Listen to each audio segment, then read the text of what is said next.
Eh bien bonjour, je suis sur le terrain de foot avec plein de caravanes que vous avez vu arriver dimanche de façon un peu surprenante.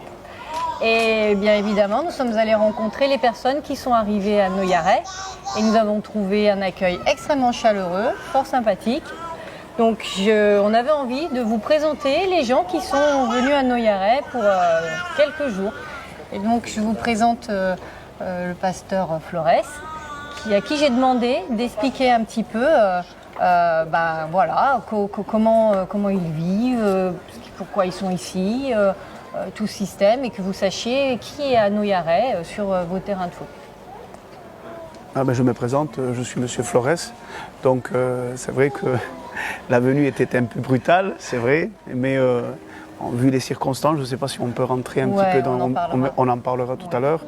C'est vrai que parfois c'est des moments difficiles, même pour nous. Je pense, je veux quand même que les citoyens d'ici, de Noyaret, sachent aussi que ce n'est pas agréable pour nous, parce qu'on veut quand même aller dans l'évolution. Donc on est là et sincèrement je tiens à dire d'abord, avant de commencer ce petit entretien entre nous, que nous avons été accueillis avec quelque chose qui est étonnant, pour nous les gens du voyage, peut-être que pour les autres non, mais pour nous c'était vraiment, c'est pas souvent qu'on est accueillis de cette manière, et Madame le maire a changé la situation. Au lieu d'aller dans une chose qui soit plus pire, eh bien, je pense que cet entretien et ce que nous allons avoir ensemble va être quelque chose qui va aller en évoluant, et avec une évolution, et peut-être avec une communion différente, une aperçu différente des gens du voyage et des communautés. Voilà. Tout à fait, c'est l'objectif. Parce que quand même, pour préciser à chacun, il y a une loi qui a été votée en juillet 2000 qui oblige la métropole notamment, mais les comités de communes, de proposer un terrain d'accueil aux gens du voyage. Ici, on n'en a pas, donc d'autres fonctionnements se mettent en place. Alors moi, ce que j'aimerais, parce que je trouvais ça passionnant, c'est vraiment que vous puissiez nous expliquer l'histoire des gens du voyage. Alors, on va abréger l'histoire, parce que l'histoire des gens du voyage est très très très longue. Donc, oui, bien sûr, on va un petit peu expliquer un petit peu l'histoire et le déroulement. Pourquoi on est là aujourd'hui, pourquoi il y a un chapiteau de planté, pourquoi nous sommes ici et quel est pourquoi on voyage aujourd'hui.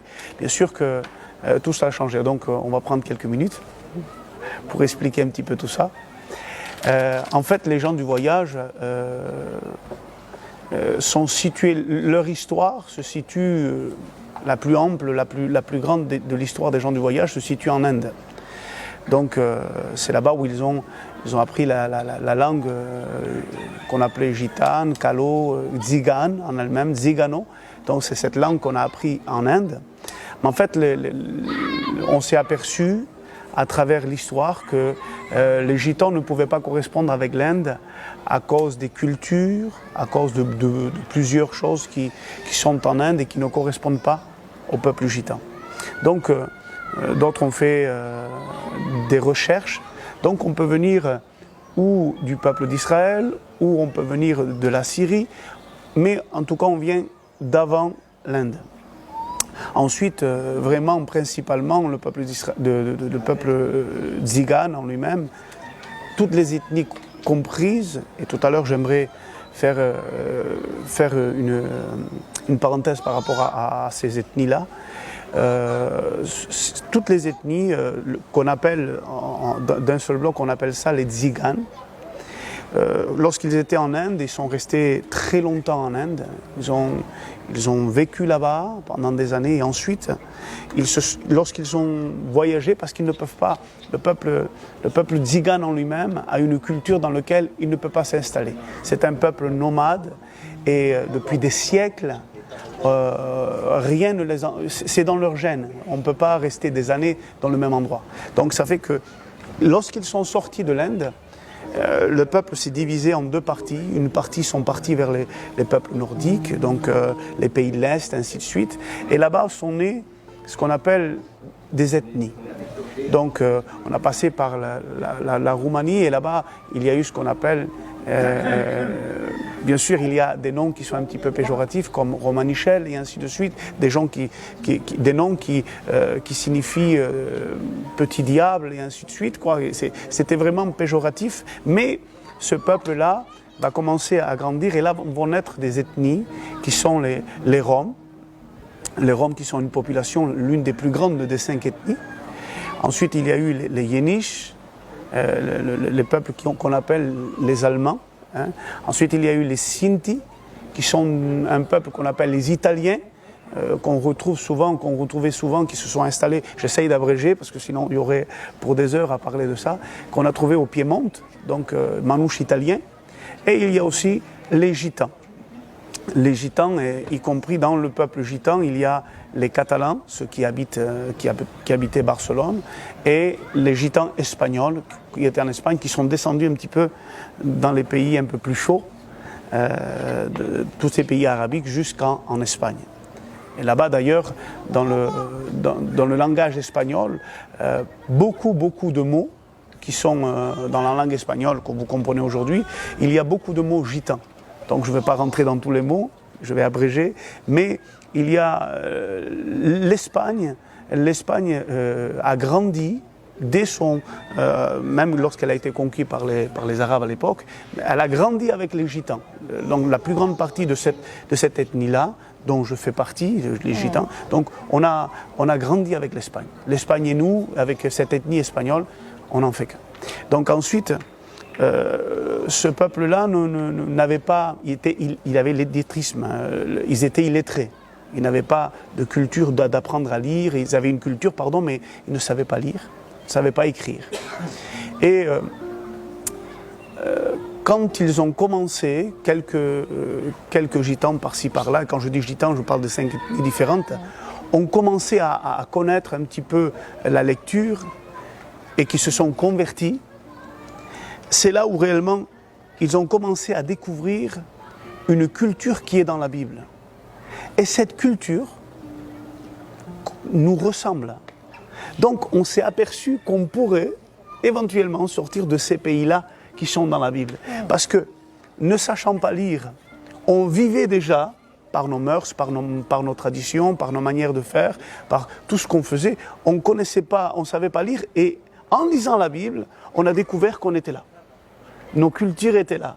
Donc, avec le temps, donc, il y a bientôt 60 ans de cela, il y a eu le premier converti qui était en Manouche, la famille Renard, d'Uville.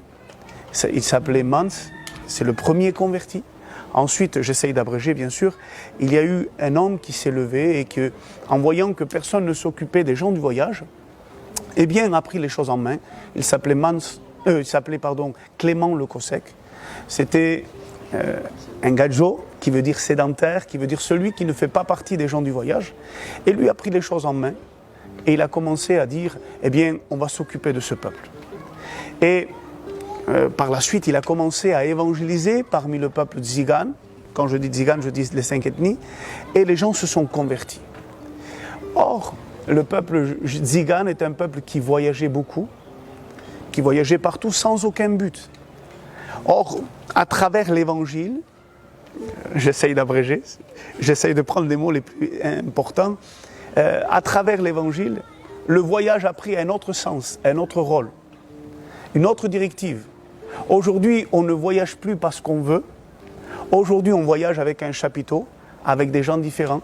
Donc ceux qui nous accompagnent ne sont pas tous chrétiens, ne sont pas tous évangéliques, mais c'est pour apporter à ces gens-là, et bien sûr au peuple aussi, ceux qui ne sont pas aussi gitans, hein, on est là aussi pour ça, même pour vous, Madame le maire, on ne peut pas vous évangéliser ou vous prêcher, mais vous êtes là aussi pour tous ceux qui veulent entendre la bonne nouvelle de l'Évangile, hein, comme le livre d'Ésaïe nous dit, dans Ésaïe 61, il nous dit « L'Esprit du Seigneur l'Éternel est sur moi, car il m'a oint pour annoncer une bonne nouvelle à tous les malheureux. » Ceux qui sont captifs, et les captifs, ce n'est pas souvent ceux qui sont en prison, hein. C'est ceux qu'à l'intérieur, ils ont une vie intérieure, il y a plus de souffrance à l'intérieur qu'à l'extérieur.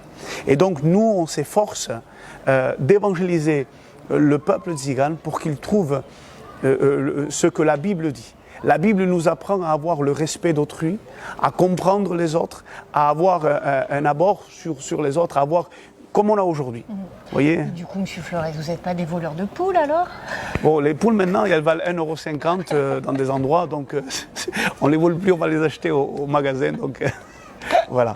Donc avec tout ça, c'est pour ça qu'on est là en train d'évangéliser justement notre peuple et tous ceux qui nous entourent. Alors c'est vrai, excusez-moi si c'est un peu long, mais c'était un peu pour abréger. C'était important de dire qu'effectivement c'est un mouvement d'aller vers quelque chose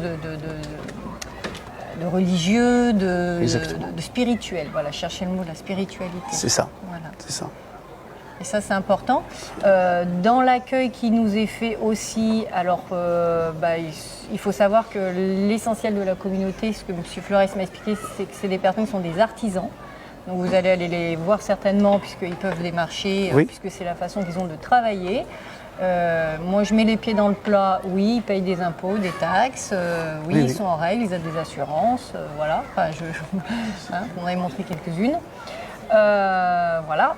Et puis, pour aussi, d'une certaine façon, faire en sorte que les choses se passent au mieux, vous repartez lundi prochain. Lundi prochain, oui. Voilà. Selon notre convention. Voilà, nous avons donc une convention ensemble, avec du coup un état des lieux qui sera fait.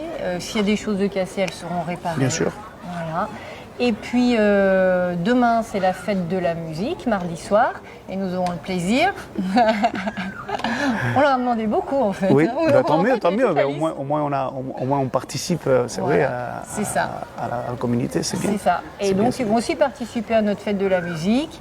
Et puis comme il y a beaucoup d'artisans, pour aussi être dans la vie de Noyaret, ils vont réparer la cabane à vélo qui est à l'école maternelle, qui a besoin d'être réparée. Ils ont le savoir-faire et nous, on a les trucs cassés. Donc on est tombé d'accord de ce côté-là. Donc vous voyez tout ça pour vous dire que vous êtes les bienvenus ici. Enfin, je dis largement, merci, voilà. Et puis les habitants de Noyaret sont les bienvenus ici.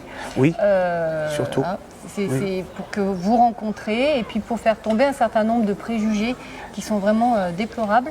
Et voilà, c'était un petit peu l'idée de cette rencontre. C'est excellent. Oui, je tiens à souligner à mettre un point un peu plus. On va un petit peu forcer le mot par rapport à l'invitation. On invite tous les habitants de Noyaret pour réellement, parce que vous allez avoir des chants en espagnol, en français, vous allez voir la guitare. Donc vous pouvez venir participer et surtout écouter le message que nous sommes en train de faire passer au milieu non seulement des gitans, mais de tous ceux qui veulent entendre. Voilà. Donc, et M. Flores, vous pouvez dire aux habitants de Noyaret ce que veut dire Noyaret en gitan? Oh là, c'est pas en gitan, c'est en manou, je veux dire, il n'y a pas d'œuf. Il n'y a pas d'œuf. Si on le traduit, mais voilà. Donc, disons, il n'y a pas d'œuf. Il n'y a pas d'œuf.